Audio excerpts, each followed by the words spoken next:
My name is Natalie Magnata, and I work in the Early Learning Department at the Denver Public Library, and I'm very happy to be sharing with you this presentation on how to incorporate mindfulness practices in your early childhood classroom. Before we get started, I just want to share a little bit of information, first about me and then about how the presentation will go.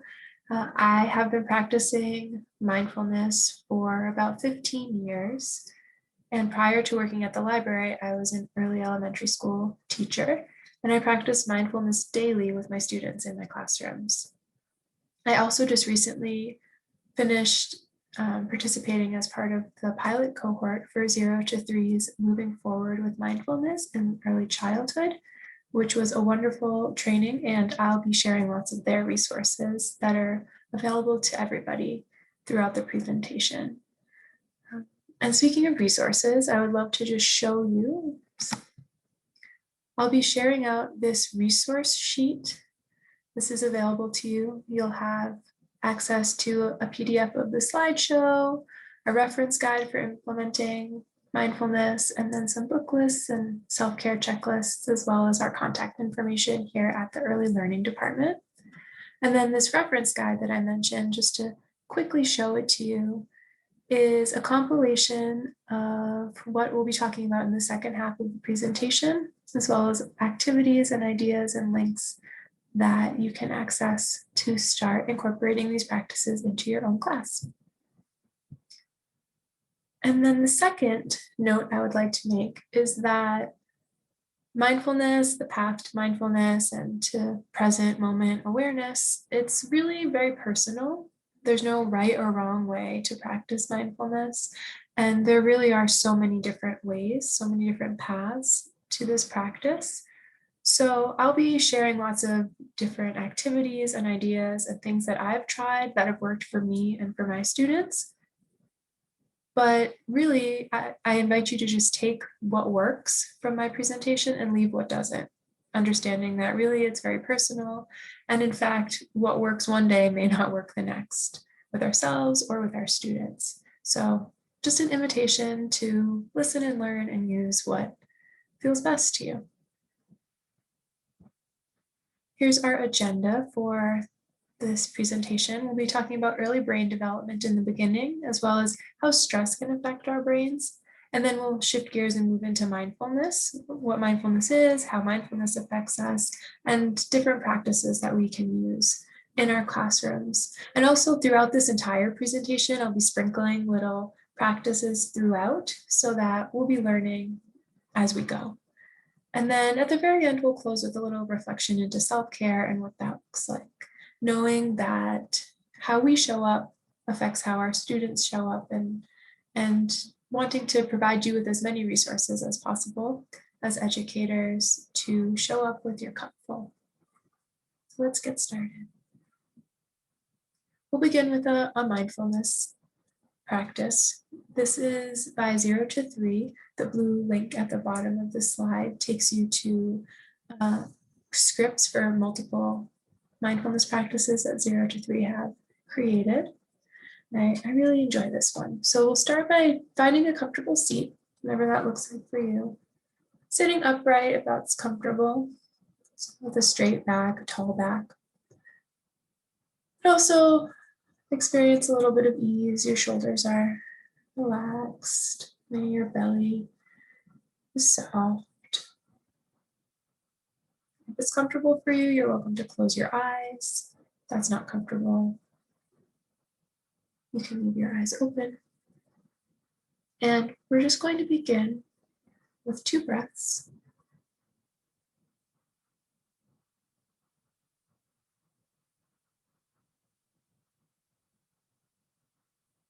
Settle us into this space.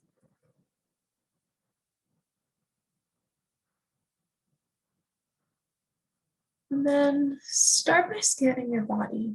Check in with your body and how your body's feeling right now. Any physical sensations that you notice of your seat, your clothes, maybe different areas of tightness that you feel, or places that you feel energized, Just take a moment to tune into those sensations.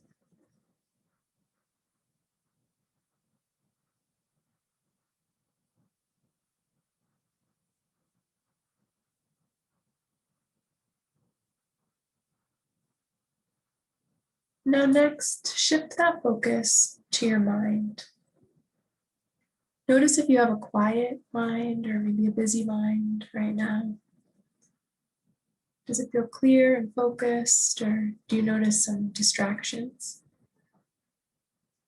See if you can notice the mental activity, the thoughts that are coming and going without judging them. Just sit with that for a moment.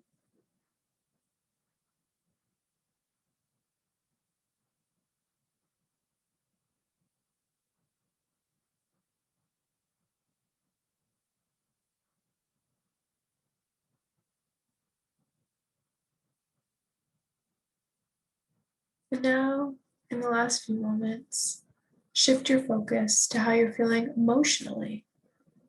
Check in with your feelings state. Maybe notice and name the predominant feeling that you have right now, or the overall emotional tone, if it's pleasant or unpleasant. Just noticing how you're feeling, again, without judgment.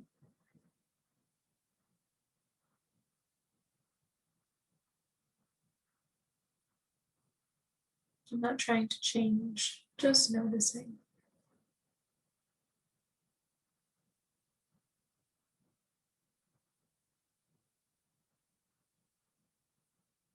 Now notice how these different aspects of your body, your physical body, your mind, your mental state, your emotional state, how all these different aspects contribute to how you're doing right in this moment. These are all different pieces of how you are, and they all influence each other. Just take notice of that.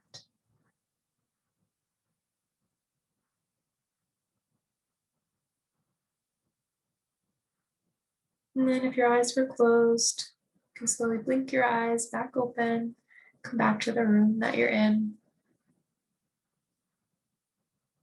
I really love this meditation, this mindfulness practice, because it allows us to check in with our whole state, our physical, our mental, our emotional body, and really understand what's going on internally for us right now.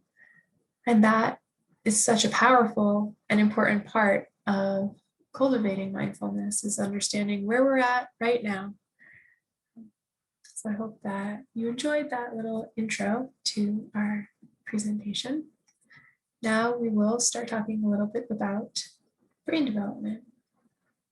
So right here you see slides of brain slides at birth, at 6 months, and at 14, or at 6 years and at 14 years old. And what you'll notice is that we're born with all of the neurons that we mostly will have for our entire life. We're born with those. But what is missing at birth between those neurons are the connections. And so that's what you're seeing in the slide at the very left, is many neurons, but not as many connections. And as we grow and as we have experiences and as we learn, we start developing neural connections. And you can see in the 6-year-old slide that there are some that are very thick. There are some connections that are thinner. And the strongest ones, the thickest ones, are the pathways that we use over and over again in our brains. And then as we move towards 14 years old, you'll actually see a little bit of thinning or neural pruning. And this happens, it's a good thing, it makes our brains more efficient. But basically, whatever we're not using in our brain, whatever connections we're not using, those connections get cut. So it's the use it or lose it saying right there. The last thing I want to note is that these pathways that we're seeing in the 6-year-old brain, the strongest ones that are getting developed, this is whatever experiences that we're having over and over and over again. And so when we think about this in relation to mindfulness, we know that if we practice mindfulness over and over daily with students, they are going to make strong connections to this practice, and it will affect their brains. Next slide. Brain development also is sequential, starting from the bottom up. So the first part of our brain that develops in utero, our spinal cord and our brainstem. And so our brainstem, which is in red in this picture, is often called our reptilian brain or our survival brain. In the conscious discipline model of the brain, this part of our brain is asking, am I safe? And it's in charge of all of our vital functions, all of the parts that we don't have to think about, our breathing, our heart rate, our body temperature, our sleep and our hunger. All these processes, our digestion that we don't think about, that's controlled in our brainstem, the first part of our brain to develop. And then the next part of our brain to develop is our limbic brain, our limbic system. And this is the emotional center of our brain. It's made up of our amygdala, our hippocampus, hypothalamus. There are some other parts of our brain that are considered part of the limbic system as well. And this part of our brain is more concerned with relationships and emotions and asking, am I loved? And it's really part of the nurturing, caring, social bonding, relationships, all of that is happening. Memory as well, all of that is happening in our limbic system. And that's starting to develop at birth. And then the next part of our brain that develops is our prefrontal cortex, or on this picture is labeled as the neocortex. And this part of our brain is our executive functioning, making maps of the world, our language, our rational thought, problem solving, planning, attention, creativity, self-awareness, self-regulation, imagination, all of that is happening in our prefrontal cortex. And that actually doesn't start developing until we're about 3 years old and continues developing until we're in our mid-20s. And so thinking about the fact that that part of our brain doesn't even start developing until 3 helps us understand why it's so hard or nearly impossible to reason with a toddler, because that part of their brain hasn't started developing yet. And then as it begins developing, we're still working to form strong connections and pathways to that part of the brain from our brainstem and our limbic system. Another way to, just to recap, in the conscious discipline model, which I find is helpful for helping me remember these parts, the brainstem is asking, am I safe? And then the limbic system is asking, am I loved? And then the prefrontal cortex is asking, what can I learn? Or what can you teach me? Another great way to think about the brain is using Dan Siegel's hand model of the brain. So using our hand as a way to understand what's happening. So in his model, and if you want to practice along with me to help you integrate this, that's welcome and invited. This is our spinal cord, our wrist, and then our brainstem is our palm right here. Remember, our brainstem is all of our vital functions, our survival state, our safety. Then on top of that, we fold our thumb in. Actually, we have 2 amygdalae, but we'll just fold one right here like this. And this is our amygdala, our limbic system. This is in charge of our emotions. It also works together with the brainstem in our fight, flight, freeze response. And then finally, on top of that is our prefrontal cortex, and in charge of all of our executive functioning. So here we have an integrated brain. Everything's connected, everything's working together. But how Dan Siegel explains it is that sometimes when we're experiencing stressful situations, our amygdala is activated, becomes aroused.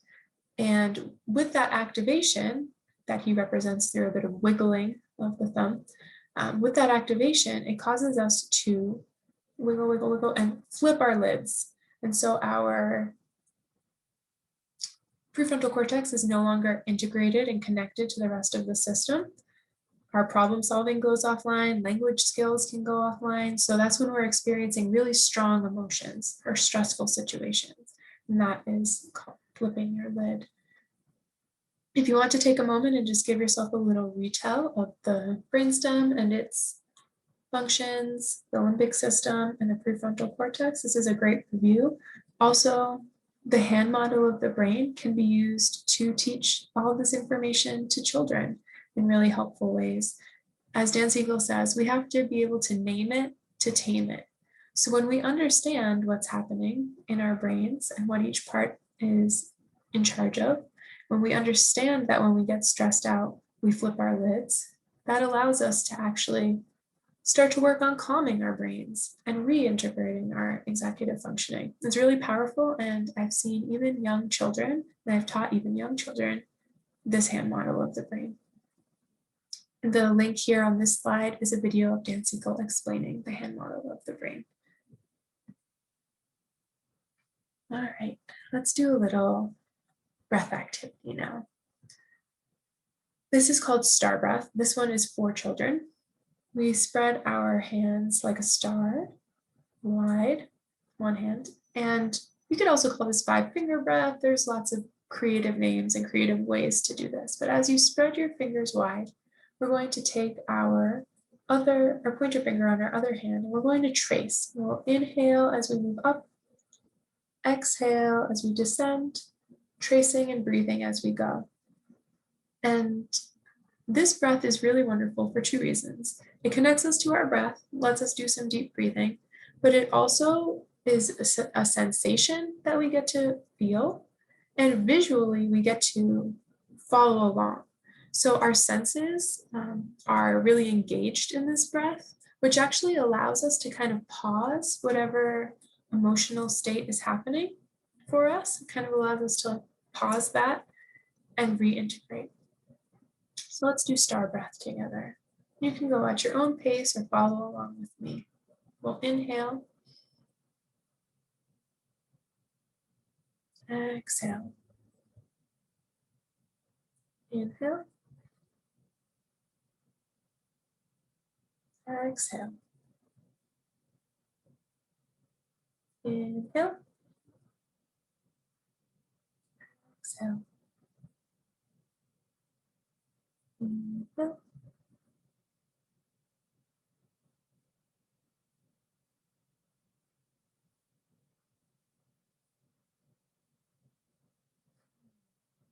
good job. When you're done, you can shake it out. That's a great one. And you can be really creative with this. I've taught it as a roller coaster with a cart, and you get to imagine what color the cart is, and it's going on the roller coaster up and down. You can also envision it as a little snail crawling up hills. That's helpful if children seem to kind of be rushing through the tracing. You can use the snail to slow them down. You can really be so creative with these, and also invite kids to interpret them and invent their own meanings for any of these practices. Okay, a little bit more brain. So what we know about the brain, and I've already talked about this a little with the flipping the lid, is that when we experience stressful moments, that can cause us to have a downshift to lower mental states. So if we're generally, working with an integrated brain, problem solving, language with our prefrontal cortex, everything's online. When we have stressful experiences, what happens is that we downshift. We're starting to operate from our emotional brain, from our survival brain. We're going into the fight, flight, freeze response. That's what's happening to our brains in those moments. And that's why oftentimes, problem solving and reasoning isn't helpful for children, or even language, talking children out of big emotions isn't really helpful because they're not functioning out of that part of their brain anymore. And so a lot of the activities that I'm sharing with you today, well, I wouldn't try to teach them in a moment for the first time. I wouldn't try to teach any of these if a child is functioning out of this survival part of their brain. But if we teach them when children are integrated and calm, then when they do flip their lid, that will be, even as adults, that will be a tool that they have to help them. So that's something to keep in mind. One other thing that I do want to note is that it has been studied that children who operate out of this part of their brain predominantly, they're strengthening the pathways just between their emotional brain and their survival brain. So they're really only functioning out of here, and those connections and pathways are really strong here, whereas the connections between this part of their brain and their prefrontal cortex are less strong, they're smaller pathways, less strong connections. And so what we're trying to do as educators is to provide students with lots of opportunities to build connections between this part of their brain and their prefrontal cortex so that they have a fully integrated system and they're able to travel those pathways between their entire brain efficiently, easily. It's a patterned part of their thinking. Here is a really lovely video about how children can understand this part of their brain, the hand model of the brain, and what happens there. I would love to show it to you right now. I get really mad when my brother hits me a lot. I don't like it when you say you don't want to play with me. When I'm mad, my brain can get a headache and it can start hurting. Your blood keeps pumping because you're like really mad. And you start to get sweaty because you're getting really, really mad. And then when you start getting really mad, you turn red. When your body can't really control yourself, mad just takes over your body. I just get out of control. It's kind of like if you had a jar and then the jar would be your brain and then you put glitter in the jar and that would be how you would feel. If you shook up the jar and the glitter went everywhere, that would be how your mind looks. And it's like spinning around and then you don't have any time to think. And you sometimes punch stuff in people when you don't really mean it. When I get angry, I feel it in my heart. I really don't like when I get angry. The amygdala really reacts, but the prefrontal cortex tries to keep it down. When I feel like I want to, get really angry and yell, I just sometimes, take a deep breath. First you find a place where you can be alone, then you find some way to relax and calm down. When I need to calm down, I take deep breaths. I breathe in through my nose. Sometimes I close my eyes or just take deep breaths. It's calming down, it's not moving. It's slowing down and then it stops. The heart pumps slow and then it goes into your brain. It's like all the sparkles are at the bottom of your brain. My brain slows down and then I feel more calm and then I'm ready to speak to that person.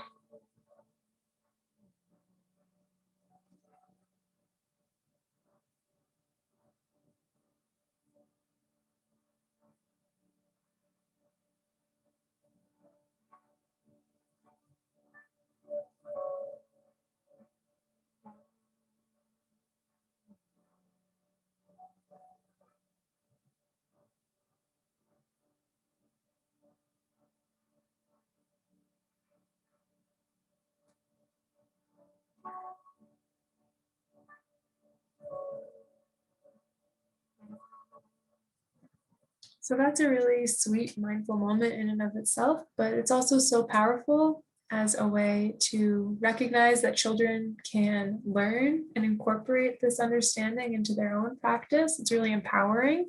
I also just want to note that you did see a mindfulness jar there. That's what they were talking about, that glitter jar.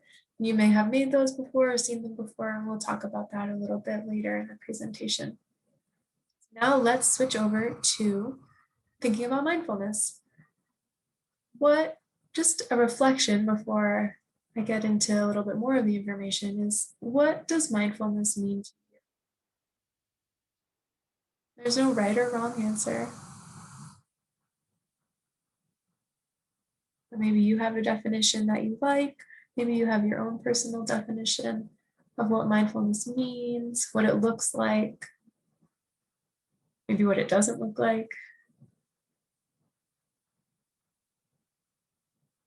And now I'll share some of my favorite mindfulness quotes. So this first one is by Jon Kabat-Zinn. He's the creator of a program called Mindfulness-Based Stress Reduction. And this has been highly studied and proven to, a mindfulness program that's proven to improve qualities of life, decrease stress.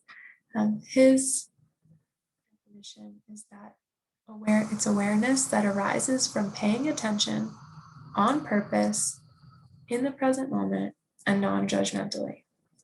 I really like this definition because of the on purpose part. We have to do it intentionally on purpose, and we're focusing on the present moment without judgment or placing value on what we observe. The next quote that I love is by Thich Nhat Hanh, a Vietnamese Buddhist monk. Mindfulness shows us what is happening in our bodies, our emotions, our minds, and in the world. Through mindfulness, we avoid harming ourselves and others. And I think this definition for me is so powerful because it's tapping into kind of the same as the mindfulness practice we did at the very beginning of tapping into our bodies and our emotions and our minds. It's talking about that, but also expanding it to include our environment, the world around us. And I love this part of the definition that when we are practicing mindfulness, when we do this, we avoid harming ourselves, we avoid harming others. It affects how we show up in the world, and it affects our relationships. And then the last one is by Rebecca Chinook. She was a licensed clinical social worker, PhD, and her definition is really comprehensive. Intending and developing the capacity to come back to center, to pay close attention to the internal experience of sensations, thoughts, and emotions, and the surrounding environment, with engaged curiosity, equanimity, deep compassion, and acceptance. And this is such a great definition. It includes the on purpose or the intending that Jon Kabat-Zinn touches on. It includes the paying close attention and the internal parts of our body, mind, emotions that Thich Nhat Hanh touches on. It also talks about the environment and the world. And then a part I love about this definition is that we're doing it with engaged curiosity, such a powerful value to bring, characteristic to bring to the work that we do, curiosity. And then equanimity, which I kind of view as standing on the mountaintop looking down at everything. Like you're distanced from what is happening. You're not wrapped up in it. You have equanimity. And then we do it with deep compassion and acceptance, or non-judgmentally. So I love those definitions. Those are some of my favorites, but here's also a link that you can click on that has a website that you can scroll. There's many, many definitions there as well. And of course, it's powerful to make up your own definition, to discover what mindfulness means to you. There's no right answer or right way to practice mindfulness. I do like to note this from Ronald Stevens. He's from Harvard Medical School, and he did a great course on the science of mindfulness. And what he talks about is that the one thing we should try to stay away of in our definition of mindfulness is that mindfulness is not about trying to create a blank, empty mind. It's not about, sitting alone by yourself, removed from the world, completely empty, void of emotions or thoughts. Our minds evolved to create thoughts. We are really lucky that we have the ability to think. And so we're not trying to distance ourselves from that, but we are trying to change our relationship to our thoughts. That's the equanimity, just noticing our thoughts, noticing our sensations without believing that that's telling the whole story of who we are or what we're experiencing. A little bit of distance between the thought that enters into our mind and ourself.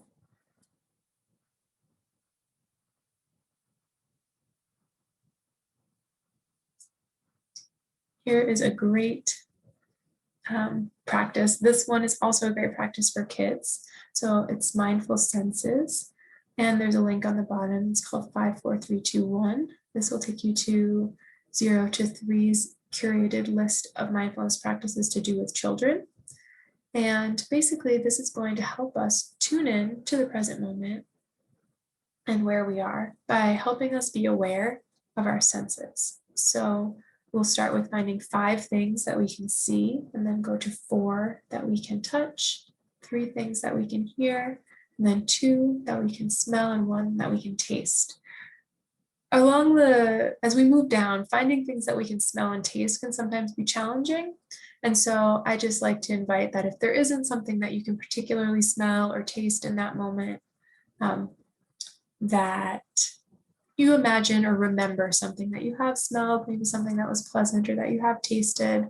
But this is also a great opportunity if you have a drink or a snack near you, you can incorporate that into this meditation. So let's get started.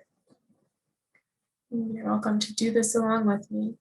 Find a seat that's comfortable, whatever that looks like for you. Take a breath.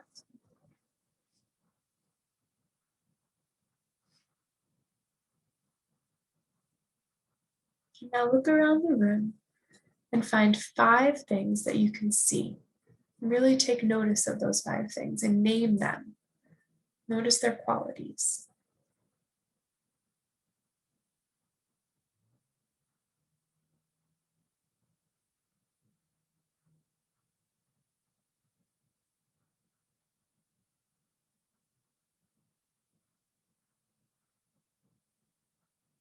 And then when you've done that, find 4 things that you can feel or touch.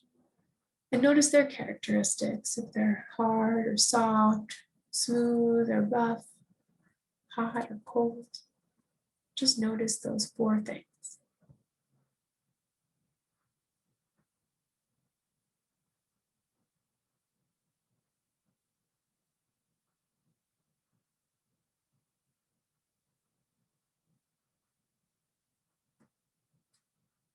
Now listen for 3 things that you can hear. And it could be close by in the room or further out in the house, school, or even beyond that, outside the building that you're in. Just take a moment to notice 3 things.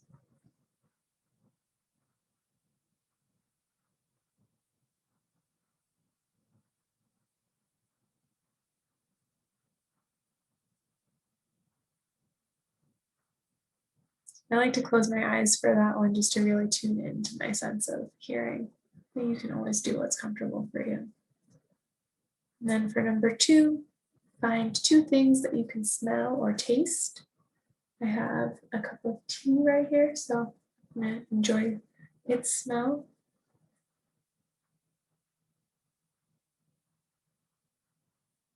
Just noticing that.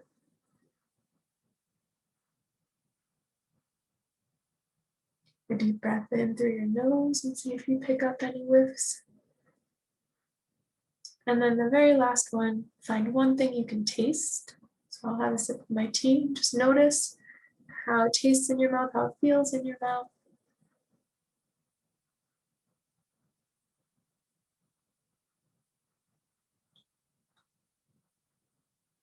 And that is a really great activity to help bring us to the present moment,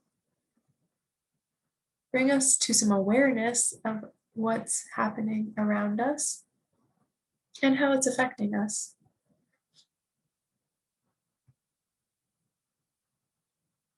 So now here are some of the great benefits of mindfulness, physical and emotional benefits. It reduces stress and our stress hormone cortisol, reduces our perception of pain, improves sleep, strengthens our immune system, lowers blood pressure, lowers symptoms associated with anxiety and depression, protects your telomeres. This might be a new word for some people, but basically what happens is that our chromosomes are capped with telomeres. And with aging, the telomeres wear away, our chromosomes start to get worn away with time and with stress. And that is what causes us to physically age, is the wearing away of our end caps and pieces of our DNA. And the telomeres. And so when we practice, what they found is that through practicing mindfulness, it actually protects and lengthens and strengthens those end caps, which then in turn protects our chromosomes, our DNA, and is actually slightly anti-aging, which is pretty interesting. Mindfulness also improves our self-regulation, our executive functioning skills, which is made up of our working memory, our cognitive flexibility, and self-control, and also focus, attention, and our perceived quality of life. And all of these were taken from the 0 to 3 webinar. I would also add that what I've noticed for me is that in addition to all of these personal, physical, and emotional benefits that are associated with mindfulness, and many of them that I've been aware of experiencing, also what I've noticed is a really increased interpersonal relationships, that mindfulness improves my relationships with coworkers, with family members, with my students.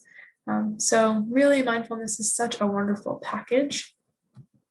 Also, mindfulness actually changes our brains. So we were talking before about our amygdala, the part of our brain that's in charge of our emotional response. And so they found that in people who practice mindfulness, the amygdala is actually smaller and not as active.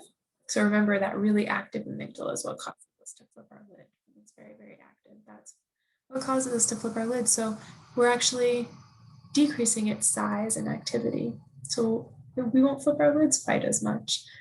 And then mindfulness also increases the size and like the gray matter and the activity of our hippocampus, which is in charge of memories, some emotions there, and then our prefrontal cortex. So our prefrontal cortex is more active.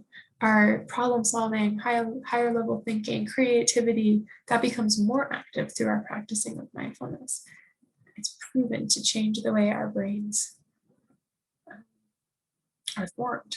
And then it also affects the people around us. So there's something called co-regulation, which means that we kind of regulate to the people around us. And children, especially, who are still developing their prefrontal cortex, developing their connections to their prefrontal cortex, children really rely on the adults around them to help them co-regulate.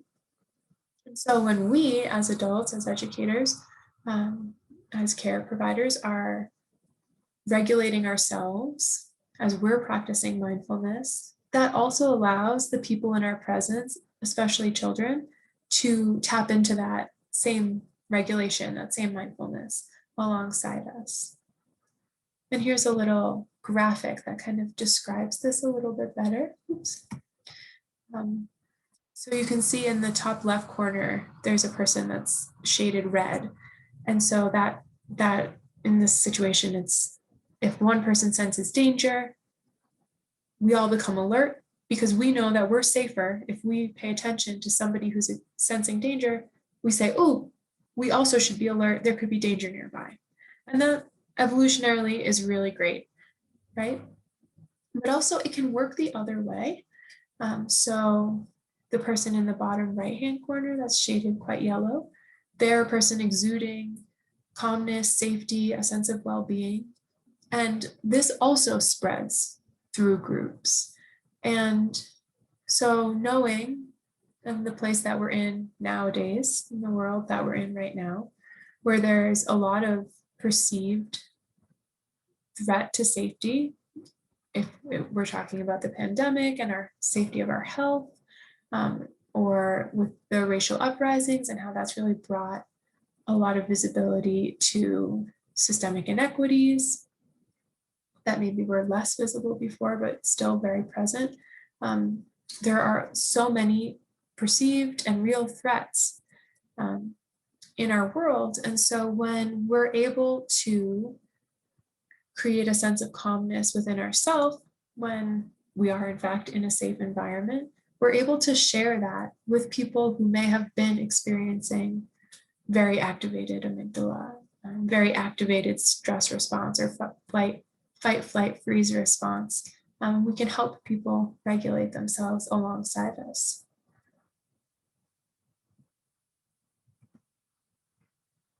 So now that we know that mindfulness has all of these wonderful benefits, that it helps us, it helps the people around us, changes our brain. So how do we practice, really authentically practice this in classrooms with children?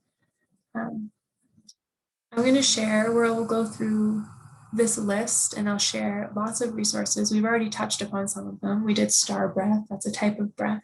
We tapped into our 5, 4, 3, 2, 1 senses. And I'm going to share some more different activities that you can do. But I want to start with talking about that really, it's not only about doing these practices, but explicitly talking about why we do these practices, which is why the hand model of the brain is so great too, because you can put that, you can explicitly teach and talk about that with children. But incorporating mindful moments in your classroom would be that you're sharing little brief explicit teaching moments where we talk about what mindfulness is, what it does, why we do it. And it's not just, relegated to one point in the day. We sprinkle mindfulness throughout our entire day.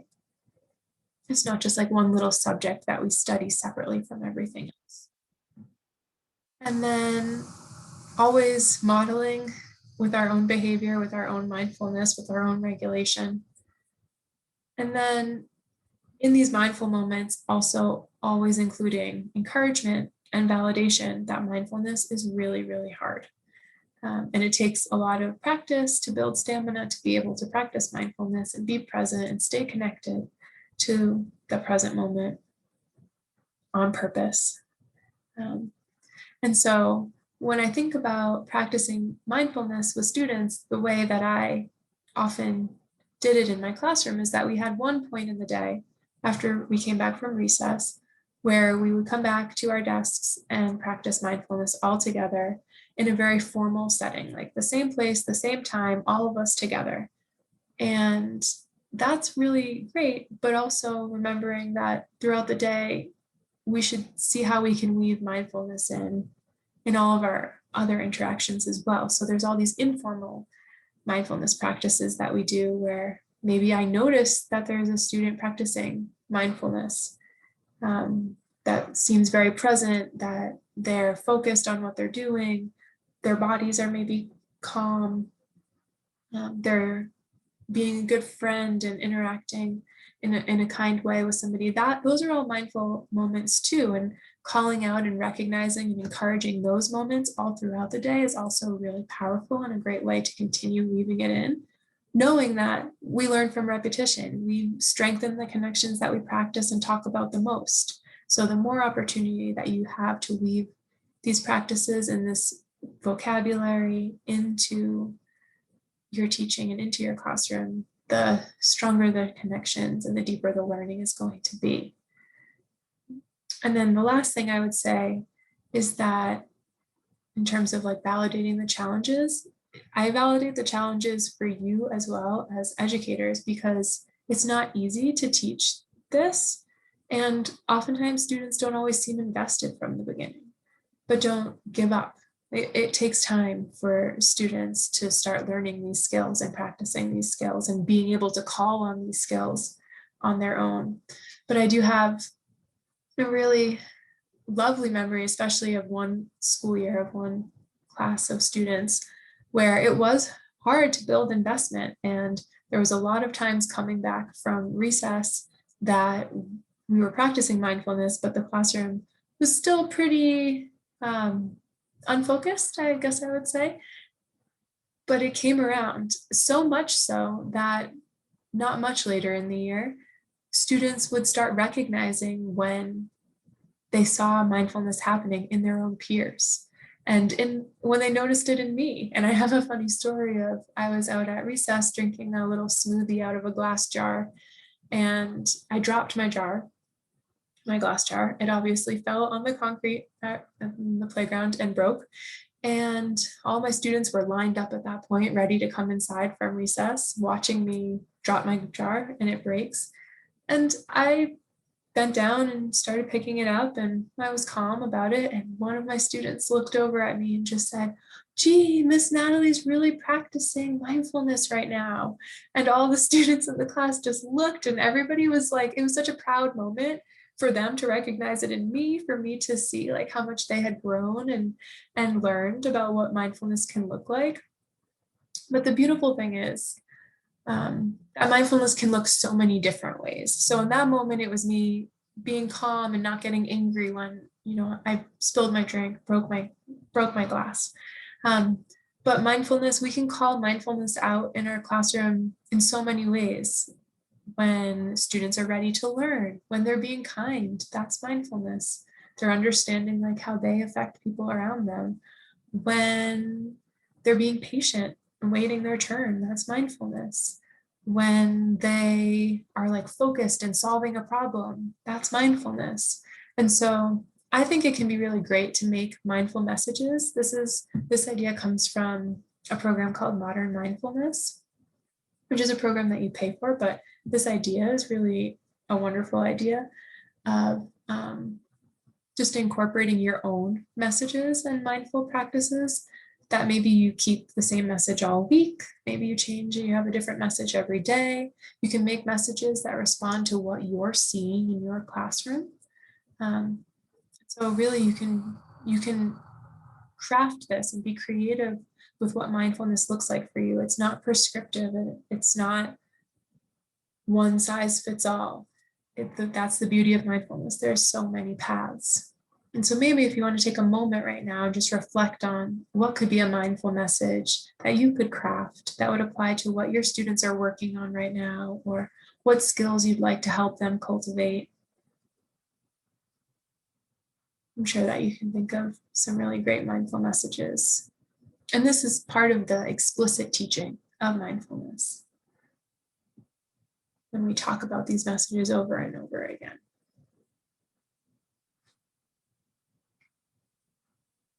Then once we have, cultivated mindful moments, both formal and informal, we can start to incorporate all the practices that tie into mindfulness. So the breath and the senses and the movement. And we'll talk a little bit more about gratitude and self-compassion as well. Here are some really great examples for breath practices that you can do.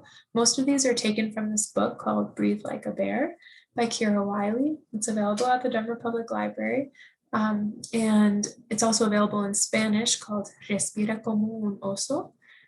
And there are just so many really great breathing activities in there. And it's a very accessible book. It's definitely kid-friendly. And it's just fun to use. And so one of the breaths from this book is snake breath. So we could practice that right now. We'll take a really deep breath in together. And when we breathe in, we're going to try to fill up our bellies, a really deep breath that fills up our bellies and our chest. So you can put your hand on your belly and your chest. If that feels good for you, try to take a really, really deep breath. And then when we exhale, it's going to be through a snake mouth.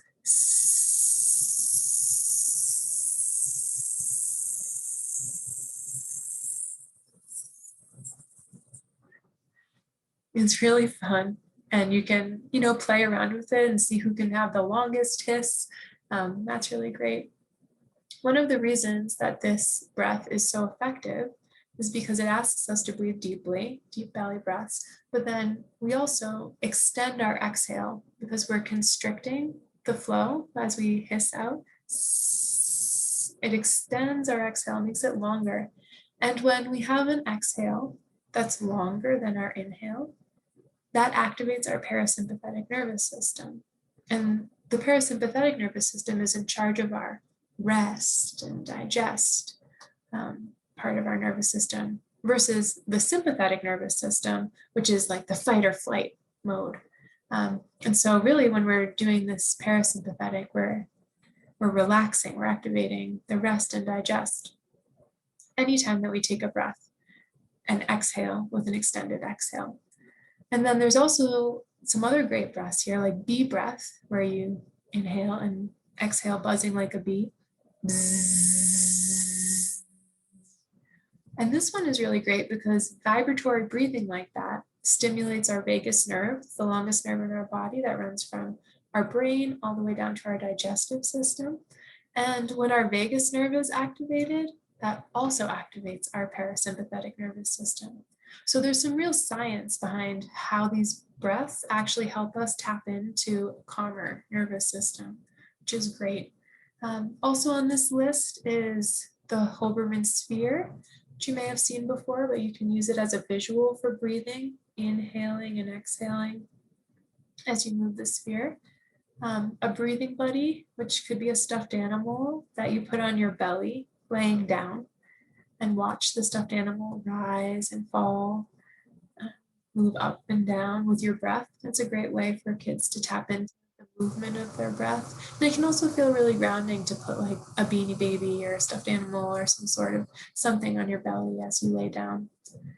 And then I did include 2 links there to YouTube channels that are YouTube videos that have some really cool breathing. There are so many of these videos if you search, but these were 2 that I liked. The breathing bubbles is a circle where you inhale for half the circle and exhale for the other half. And then the shape one is shapes that are growing and collapsing with our breath. Really great. There are so many. Another fun thing that you can do with these breaths is take a tissue box and cover each side of the cube with a different breath, with a picture maybe of a star or of the hand, or a picture of a bee, a picture of a snake, and let kids roll the tissue box, roll the dice, and land on whatever breath that you'll practice during your circle time, or in their, maybe they have a cozy corner that dice lives in that they can continue practicing. That can be a really fun way to incorporate these breaths into the classroom. And then we can also use our senses to help us get present. And we already practiced our 5, 4, 3, 2, 1. In terms of sight, you can use those mindfulness jars. Remember we saw in the video earlier, the glitter. Just watching the glitter settle also helps our mind to settle. There's also visual timers that look like that have different colored liquid in them that when you flip it, you get to watch it fall through, or a sand timer could provide a similar experience. And then the Hoberman sphere also, being able to watch that expand and contract is another visual cue for practicing mindfulness. And then for sounds, we practice listening for sounds inside and outside, close by, far away as you can hear, really tuning into that. There's also, if you've ever seen those beautiful chimes that are on a little wooden platform, and you can ring the chime and they reverberate for a really long time. So it's fun to ring it and have students see how long they can focus on the sound of the chime and how long they can hold on to that reverberation before it stops. We would play fun games with that, like raising your hand when you hear it, and then finally putting your hand down once you no longer hear it, as a whole classroom, and seeing, who could still listen. And it's interesting to see students who are closer to the chime versus further away from the chime. Explaining how that works too is kind of cool. And there's also many guided meditations that you could find on YouTube, or there are some apps for kids. Most of the apps are paying apps. And you're welcome to try those out. I haven't used them as much with children because I often find that they're a little bit less engaging. But if you find some that really work for you, that's another great way to tune into sound. And then for smell, tuning into the sense of smell, a fun thing that I've used is, again, a tissue box filled with like a rose or a flower, something that smells like that, or an orange peel, or some different herbs, peppermint, like different plants, herbs or spices, and putting it in the box and then letting kids smell it and connect that way. Of course, things are a little bit different right now with people wearing masks, so this may not be a practice that you can do at this time, but something to keep in mind. Then for the sense of touch, we can provide so many different tactile experiences with putty, Play-Doh, those little water balls that expand when you put them in water, kinetic sand, the squeezy stress balls, our water tables, sand tables. All of these are providing different tactile experiences for children. And when we ask them to tune in to that experience and really be present with, like, what does that feel like? What are you noticing in touching these things? That is a really great entry point to mindfulness. Another one that we'll talk about in a little bit for touch is palming, where you rub your hands together to build up some friction and heat there. And traditionally you put them over your eyes, but we'll practice putting our palms on different parts of our bodies. That's a great way to incorporate touch and can be pretty soothing. And then this isn't quite touch, but another bodily one is tensing and relaxing your muscles. And like practicing make tight fists and then relax them. Tighten your toes, squeeze your toes and now relax them. Squeeze your legs and now relax them. Squeeze your face and now relax it. Squeeze your whole body and now relax it. And that's kind of a great way to incorporate building some mindfulness in our bodies. And then finally, for our last sense, the sense of taste, you could practice mindful eating. This is a great one that you could model during snack times or lunch. If you're eating something, just modeling that you notice what it tastes like or like what it feels like in your mouth, eating it slowly and noticing the flavor and where you might even sense that flavor on your mouth. If it's like the front of your tongue or the sides of your tongue, if it's something sweet or bitter, just really tuning into that experience. And asking again and again, what do you notice? All of these different activities about your senses are invitations for us to ask students, what do you notice here? To help them start to build that capacity of being present with what's happening for them. So that's all of our senses. And then finally, movement. There are so many really great movement activities that you can do to help get yourself and students present in your bodies.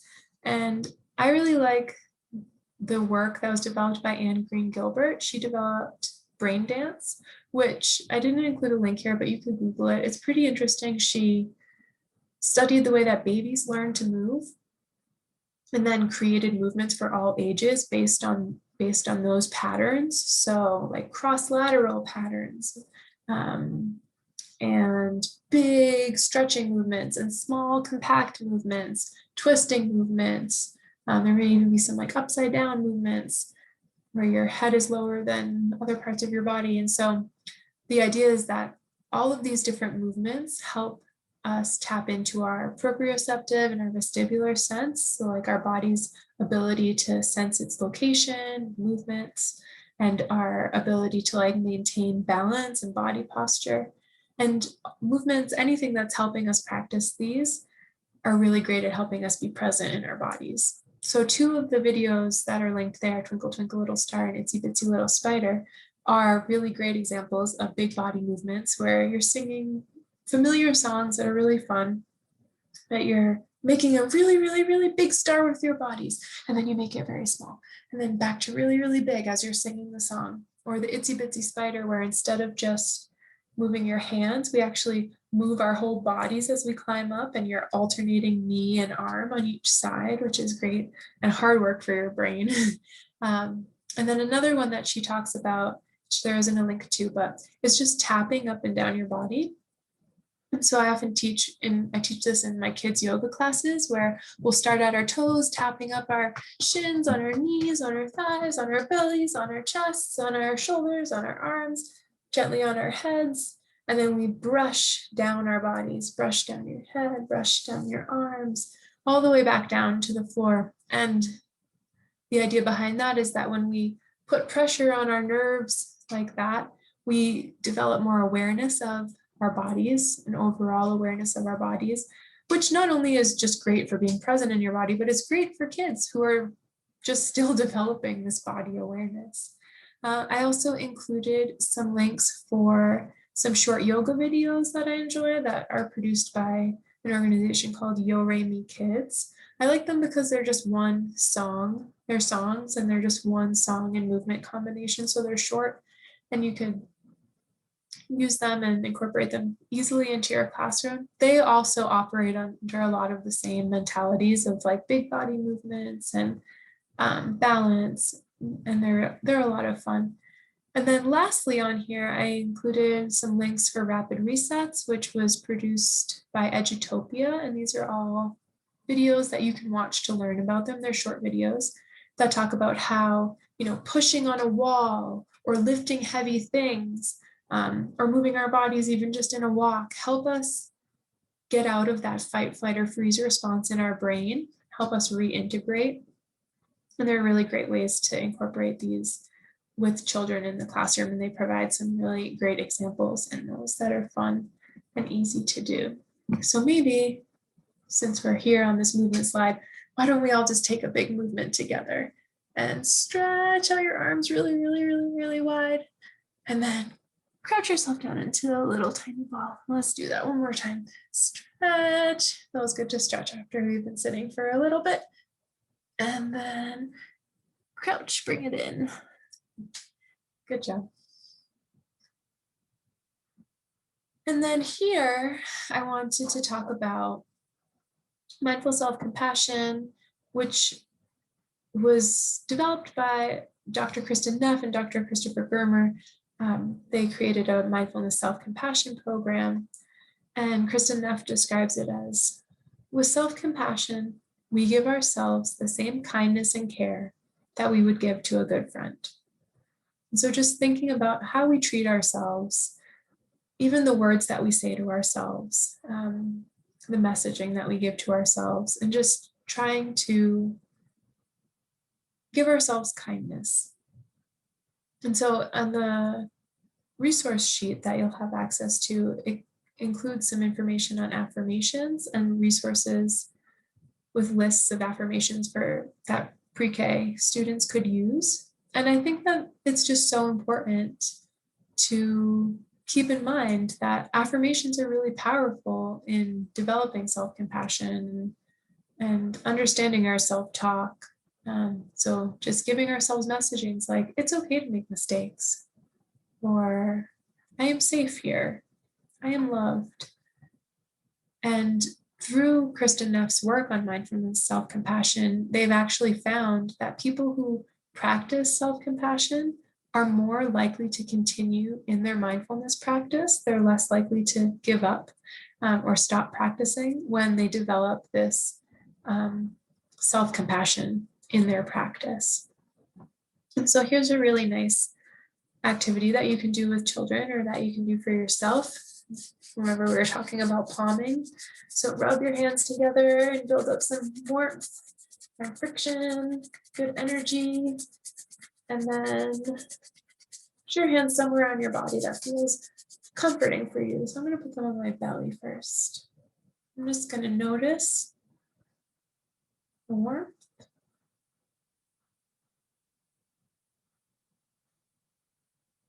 And say to myself, I am safe.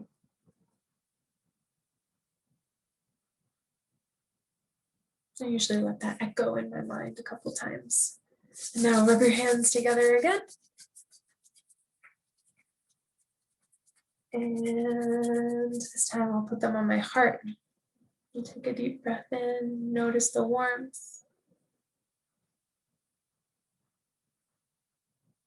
Pressure of your hands. This time I'll say to myself, I am loved.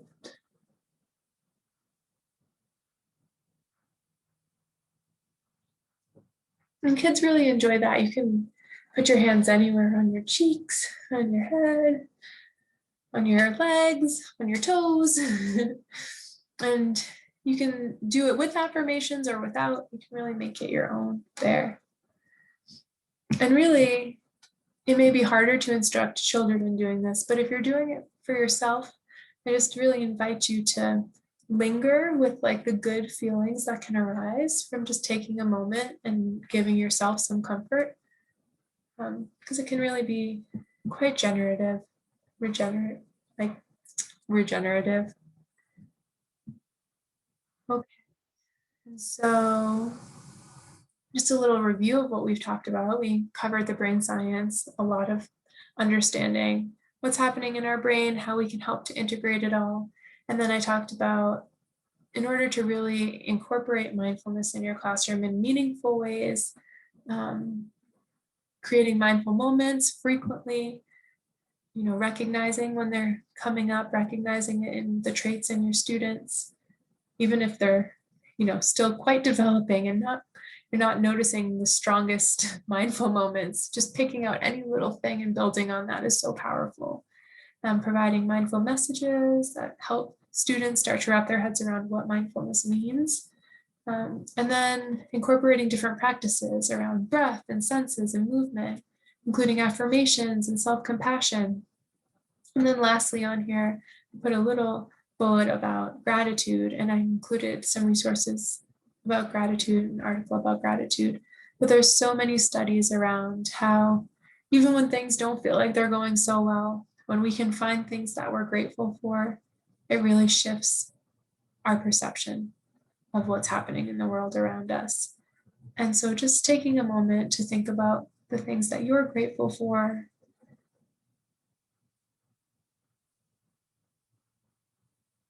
And then to model that gratitude with your students, telling them that you're grateful for them, and just again, showing them this can incorporate into that self-compassion affirmation practice as well, really powerfully. Okay, I have two more little notes to talk about mindfulness before we move on to a little bit more about self-care. I think that this slide is particularly important. Mindfulness can and should be a trauma-informed practice. So as I've hoped to model throughout this presentation, mindfulness can look a lot of different ways. There's no one real right way, and we should do what feels comfortable for us. And so traditionally, you may have heard, to practice mindfulness, you need to sit perfectly still, you need to close your eyes, you have to sit there for 30 minutes, you have to only pay attention to your breathing in and out as that goes. But in reality, some of those things can be triggering for people. And so the best thing to do is just to invite students or yourself to do what feels the most comfortable in the moment, and knowing that that can even change. So you don't have to close your eyes. You don't have to sit still. If it feels better to move your body back and forth, do that. Especially knowing that there's so much opportunity for mindful movement as well. And then sometimes it can be kind of anxiety producing to focus on your breath. And so if you're noticing that that's the case, let go of that and focus on the things you hear or the things that you see around you. Really just, it should be voluntary. It's never a forced experience. And you can always modify in any way that feels best for your body. And then the last note that I wanted to make that I read recently in this article that's linked below, and it was so fascinating to me, so I invite you to read it. The article is mostly about social emotional learning, but I feel like mindfulness really fits into that. And it was talking about how social and emotional learning, it shouldn't be about policing emotions. Our goal isn't to create a classroom of students that are just like completely non-responsive, completely like flatlined calm. That's not what we're working for. Because that's actually pretty detrimental to us as a society. We need kids to be thinking and be responsive, share their emotions and share their feelings. We don't want them to turn those things off. That's not what we're asking, but rather true social emotional learning or true mindfulness. What the article says is about understanding our relationship with ourselves and with others, like developing that awareness of ourselves, developing how we affect people around us, getting to know ourselves as holistic human beings, and to be able to see the humanity in others in order to work together for the world that we deserve, which is rooted in equity and justice. And I just think that that's so powerful to know that mindfulness, and I do believe that mindfulness can play a role in developing our proactiveness I don't think that we should be always reacting. It's about like being able to be present, aware, and respond. Um, and I think I'm still developing this concept in myself, but I felt like it was such an interesting thing, an interesting article that I wanted to share with you. And I hope that some of that resonates with some of you taking this training. That our goals as educators is really just helping children develop understandings of themselves and their emotions and the ability to use those emotions to work for the world that they want to see. And then just to close, a couple moments talking about self-care, because we really need to be in our own space of well-being before we can help give that to other people, especially young people. These ideas in this graphic I really enjoyed, thinking about self-care as such a wide range of activities. It's not just like going and getting your nails done. In fact, that may not even be self-care, but really trying to fill up all of these different cups, do things in all of these categories that help you to feel cared for. So you may see some topics in this graphic that resonate with you. And then one other graphic that you may have heard of, the love languages, like receiving gifts or words of affirmation or acts of service. And this graphic kind of turns them in on ourselves. So like, what can we do for ourselves within these categories? And you may find something here that resonates with you. For how we can care for ourselves in our own love language. And then here I created a little graphic that if you want to print it out, it's in the resources along with those other two graphics that I just showed you. I was using this and, kind of checking things off as I had done them throughout the week. Like, oh, have I cared for myself in this way this week? Have I done these things? Just as a way to hold myself accountable and to just check in. So if that's helpful for you, that's a resource that's available. And then finally, to finish, here are some of the references that I used to put this presentation together. And then again, here are some resources that you have access to, which are all a part of this resource sheet here, including the slideshow from today, some books that we have at the Denver Public Library, and this reference guide that goes through the different categories of activities that you can do in your classroom, hopefully as a little guide that can help you in your journey.